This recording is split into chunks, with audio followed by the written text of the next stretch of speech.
नमस्कार। उत्तर प्रदेश पुलिस में कांस्टेबल बनने का सपना देखने वालों के लिए एक बहुत बड़ी खबर है। आज हम 2025 की भर्ती से जुड़ी हर छोटी बड़ी बात को समझने वाले हैं। तो अगर वर्दी पहनना किसी का जुनून है तो ये पूरी जानकारी उनके लिए बहुत ही काम की होने वाली है। चलिए, सबसे पहले और सबसे बड़ी बात करते हैं वैकेंसी कितनी। तो अंदाजा है कि लगभग 20,000 से भी ज्यादा पद आने वाले हैं। जी हां, ये कोई छोटा मोटा आंकड़ा नहीं है, ये एक बहुत बड़ा एक सुनहरा मौका है। तो आगे हम क्या क्या जानने वाले हैं? सबसे पहले ये मौका इतना खास क्यों है, फिर बात करेंगे कि कौन कौन इसके लिए योग्य है। इसके बाद सिलेक्शन का पूरा प्रोसेस स्टेप बाय स्टेप समझेंगे, फिर जानेंगे कि सैलरी कितनी मिलती है, और आखिर में सबसे जरूरी बात कि तैयारी शुरू कैसे करें। तो चलिए शुरू करते हैं पहले पॉइंट से। आखिर हम इसे एक सुनहरा अवसर क्यों कह रहे हैं? इसकी वजह यह है कि इसमें सिर्फ एक तरह की पोस्ट नहीं है, बल्कि कई अलग अलग विभागों के दरवाजे खुलते हैं। मतलब इसमें सिविल पुलिस और पीएसी तो हैं ही, साथ में स्पेशल सिक्योरिटी फोर्स, महिला बटालियन और यहां तक कि माउंटेड और ट्रांसपोर्ट पुलिस जैसे कई ऑप्शंस भी हैं। तो जब भी ऑफिशियल नोटिफिकेशन आएगा, अपनी पसंद के हिसाब से वरीयता चुनना बहुत जरूरी होगा। अच्छा, अब आते हैं उस सवाल पर जो हर कैंडिडेट के दिमाग में सबसे पहले आता है कि इस भर्ती के लिए योग्यता क्या चाहिए, एलिजिबिलिटी क्राइटेरिया क्या है। चलिए इसे भी समझ लेते हैं। तो देखिए, सबसे बेसिक जरूरत है 12वीं यानी इंटरमीडिएट पास होना। उम्र की बात करें तो यह 18 से 22 साल के बीच होनी चाहिए। हाँ, जो आरक्षित वर्ग के उम्मीदवार हैं उन्हें सरकारी नियमों के हिसाब से उम्र में छूट भी मिलेगी।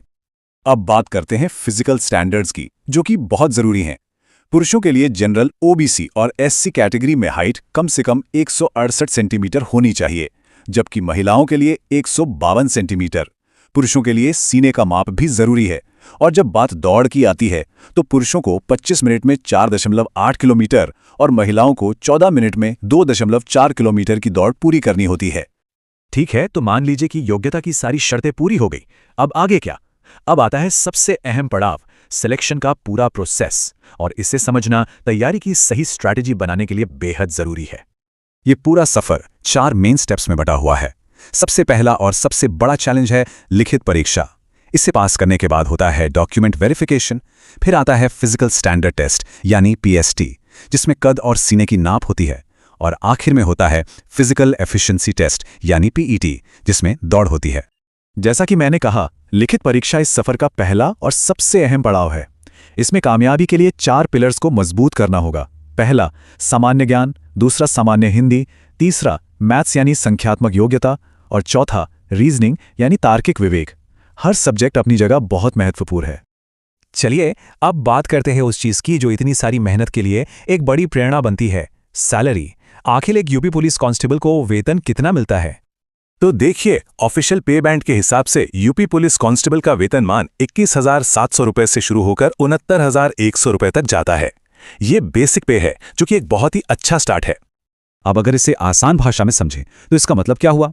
मतलब ये कि सारे भत्ते जैसे कि महंगाई भत्ता और दूसरे अलाउंस को मिलाकर शुरू में इन हैंड सैलरी हर महीने लगभग 30,000 से 40,000 रुपए के बीच बनती है। तो अब जब भर्ती की पूरी तस्वीर साफ हो गई है, पद पता है, योग्यता पता है, सिलेक्शन प्रोसेस और सैलरी भी पता है, तो सबसे बड़ा और आखिरी सवाल उठता है कि सुनहरे मौके के लिए तैयारी कैसे की जाए। तो अगला कदम क्या होना चाहिए? इसका जवाब बहुत सीधा है, इंतजार नहीं करना है। एक ठोस प्लान के साथ तैयारी में जुट जाना है। एक अच्छी स्ट्रैटेजी के लिए कुछ बातें दिमाग में रखनी होंगी। पहली, पढ़ाई और फिजिकल दोनों की तैयारी एक साथ शुरू कर दें। दूसरी बात, ओटीआर यानी वन टाइम रजिस्ट्रेशन अब जरूरी होगा, तो इसके बारे में जानकारी रखें। तीसरी चीज, ये भर्ती प्रक्रिया नवंबर 2025 तक शुरू हो सकती है, मतलब तैयारी के लिए समय है। और सबसे जरूरी, हर अपडेट के लिए ऑफिशियल वेबसाइट पर लगातार नजर बनाए रखें। तो इंतजार किस बात का है? इस सपने को हकीकत में बदलने का सही समय कल नहीं, बल्कि आज है, अभी है। असली सवाल बस ये है कि क्या इस मौके को हाथ से जाने देना है या आज से ही इसकी तैयारी में जुट जाना है।